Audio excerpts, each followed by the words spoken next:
রহমানির রহিম। আসসালামু আলাইকুম। স্বাগতম আপনাদের সকলকে খানস ফ্যামিলিতে। আজকে আবারও নিয়ে হাজির হয়ে গেছি একটি রেসিপি, খুব সাধারণ এবং খুব ফেমাস, যা সকলেই আমরা পছন্দ করে থাকি, চিকেন রোস্ট। তো চিকেন রোস্ট রান্নার জন্য আমরা প্রথমে চিকেনগুলোকে খুব ভালোভাবে কাট করে নিয়েছি, ওয়াশ করে নিয়েছি এবং এখানে ম্যারিনেশনের পালা। তার জন্য আমি দিয়ে দিচ্ছি এখানে নুন এবং লেমন জুস দিয়ে ভালোভাবে মেখে আমি রেস্টে রেখে দিচ্ছি কিছুক্ষণের জন্য, তারপর ভেজে নেব। এখানে তেলটা খুব ভালোভাবে গরম হয়ে এসছে। একের পর এক চিকেনগুলো আমি ভেজে নিচ্ছি, এপাশ ওপাশ করে খুব ভালোভাবে ভেজে নেব। এতে করে চিকেনটা খুব সুন্দরভাবে টাইট হয়ে আসবে এবং রোস্টটা খুব সুন্দরভাবে রান্না করা যাবে। চিকেনটা আমাদের এক পাশ হয়ে এসছে, আমরা আর এক পাশ দিয়ে দিলাম।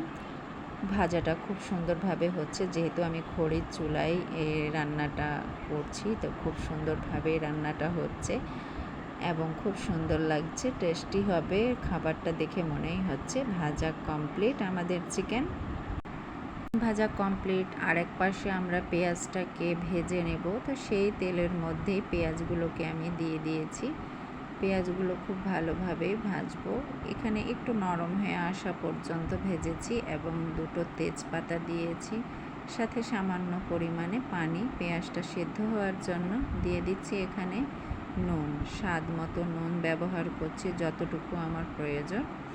আপনারা কেউ যদি কম বা বেশি খান, সেক্ষেত্রে নুনটা বাড়িয়ে অথবা কমিয়ে নিতে পারেন। এবং দিয়ে দিচ্ছি এখানে রোস্ট মশলা, 1 প্যাকেট পুরোটাই দিয়ে দিয়েছি আমি এখানে রোস্টের মশলাগুলো। এবং দিয়ে দিচ্ছি এখানে মরিচ পাউডার ঝালের জন্য। আপনারা আপনাদের স্বাদের উপর ডিপেন্ড করে বাড়িয়ে কমিয়ে নেবেন। মশলাগুলোকে এখন কষিয়ে নিচ্ছি, খুব ভালোভাবে কষিয়ে নিতে হবে যাতে মশলা লেগেও না যায় এবং খুব ভালোভাবে কষানোও হয়।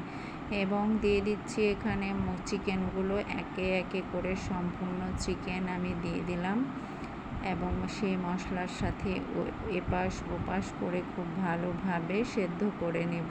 এতে করে আমাদের চিকেনটা খুব ভালোভাবে সেদ্ধও হবে এবং দেখতেও অনেক বেশি সুন্দর হবে, খেতেও তার তত বেশি সুন্দর হবে। সাদা ভাতের সাথে কিন্তু খেলে একেবারে অসাধারণ হবে।